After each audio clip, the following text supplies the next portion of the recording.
Yak, ang baho. Oo nga, ang baho. Ang dami na namang basura dito. Nakakainis naman yung mga tao na yan.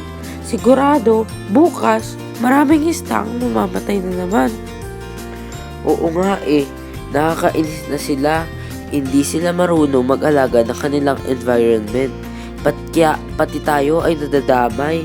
Madami tayong kalahing namamatay. Oo nga, nakakainis naman ng mga tao na yan. Ang baho tuloy dito sa ilalim ng dagat.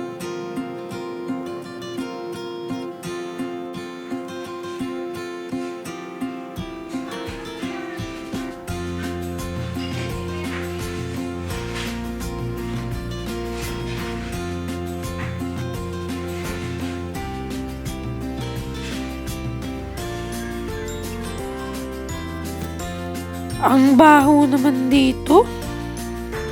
Dito mo ba tinatapon ng mga basurang pinapatapon ko sa iyo? Opo Ano ka ba? Dapat pinaprotektahan natin ang ating environment dahil ito ay importante. Isa pa, ito ay biyaya sa atin ng Diyos. Kaya dapat pahalagaan natin ito. Dapat hindi lang natin to basta pinapabayaan na tinatapunan ng basura. Madaming isda ang namamatay. Kung makikita mo, may 2 isdang patay na.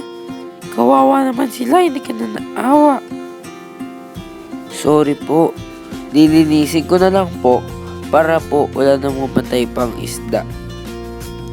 Tama yan, dapat linisin mo kasi pag may namatay pang isda, sila ay kawawa.